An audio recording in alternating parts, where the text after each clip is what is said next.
Hey everyone, and welcome to Unit 2. We're talking about atoms, ions, isotopes, and the periodic table. And by the time we're done, those will all mean something to you. Let's get to it. So what's in this unit? So by the time you're done, you're going to be able to diagram or somehow explain the structure of an atom in terms of its subatomic particles. And you're going to justify the nature of the subatomic particles and the scale of the nucleus by talking about the appropriate scientific results. Those are in a couple other videos. You're going to be able to understand the reasoning behind periodic table ordering. We're talking about chemical similarities. You're going to be able to use the periodic table to predict the preferred charges of the outside elements, the ones that are in the middle. And you're going to be able to calculate average atomic masses using isotope masses and individual abundances. And again, if those words don't mean anything to you, they will by the time we're done. All right, so let's start with carbon. What I have here in cartoon form are depictions of three different types of carbon atoms one might come across. So clumped together, so let me show you what this sort of means here. So clumped together here, in the middle, we'll call this maybe the nucleus, we've got 6 protons, 6 neutrons. This one has 6 protons, 7, and so on and so forth. And so these are a mixture of white and gray circles. The white ones are the protons, the gray ones are supposed to be the neutrons, and the black circles here represent electrons. So I've got 3 different types of carbon here, and what I want you to do is take a look at them, and I'm going to ask you a couple of questions. So, take notes alongside this. So I'm going to ask you how many protons each are in. So these are labeled here in this box. So this you would verbalize as carbon 12, carbon 13, and carbon 13 minus. So how many protons are in each? Now this shouldn't have taken you very long. You just have to read them off of the box. All right. And the other question is how many neutrons are found in each of those flavors of carbon. Again, for both of these, just going to be reading them off the box. So each of the carbon examples has 6 protons in it, but they do differ in the number of protons. So carbon 12, I told you, has 7, or I'm sorry, has 6. Carbon 13 and carbon 13 minus both have 7. So the next question, just reflect a little bit. What do all carbon atoms and ions therefore have in common? And the answer is they seem to all have the same number of protons, and specifically that number is 6. And that's an important part of the answer here. It's not just they have the same number of protons, they specifically have 6 protons. As opposed to our friend hydrogen here. So this has, again, representations of 3 different flavors one might come across with hydrogen.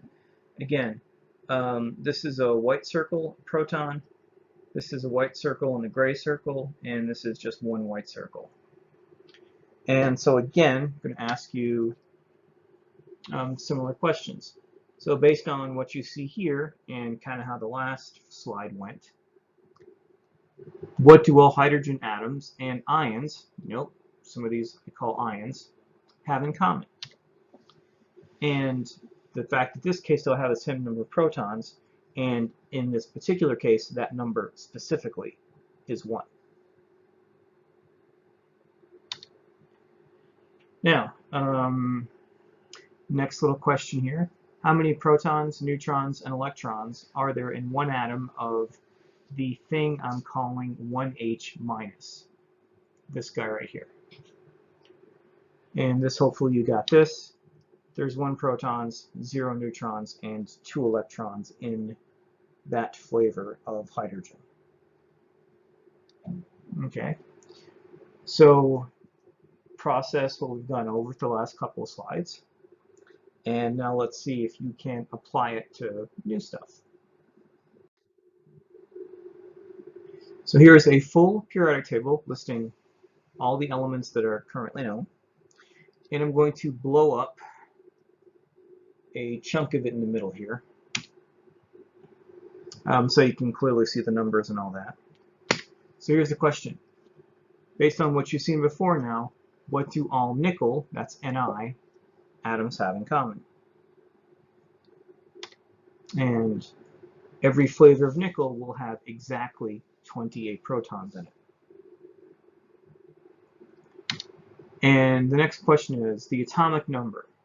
That would be, 28, 27 for cobalt, and 29.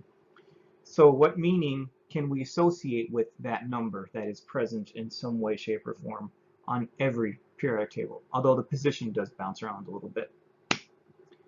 Simply stated, that number tells you how many protons are in the atoms or ions of that particular element. In fact, this is how elements are defined. Any atom or ion with 28 protons in its nucleus is nickel. If it does not have 28 protons in its nucleus, it is some other element. Just like anything with 5 protons in its nucleus is going to be an atom or ion of the element boron. Again, so the proton count is exactly how we currently actually define and differentiate elements. Right. So I've been using the word flavor because it might be something you can sort of make sense of. Scientists like to put really strange, unusual words to concepts that you kind of get. And so that word is isotopes. So I've merged the figures that I showed you from a couple slides ago here. And each of these boxes, so each of these 3 boxes right here, represents a different isotope of the element hydrogen. They're all hydrogen, but they're different isotopes of it. Likewise, these 3 boxes right here all represent different isotopes of the element carbon. So here's a rhetorical, well, not a rhetorical question, I want you to answer it. What's the structural feature that differs among isotopes of a particular element? So take a look at the particle by particle description and look at what's the same, what's different, and so on and so forth. And what differentiates one isotope from another of the same element is the neutron count. So let's look at carbon here. So basically every carbon atom must by definition have 6 protons in it, but you will find that this isotope, carbon-12, has 6 neutrons in the nucleus, and the ones that are labeled as carbon-13, whether it's the neutral or the charged version, has 7 neutrons in it. So for example, if you really want to prove this to yourself, going from carbon-12 to carbon-13, both of these boxes here have 6 protons, and you can count them here, 6 electrons. The only thing that's different is the neutron count. And that's what makes one isotope different from another, again, within the same element. And likewise, this isotope of hydrogen has no neutrons in the nucleus, this one has 1, and this one also has none in its nucleus.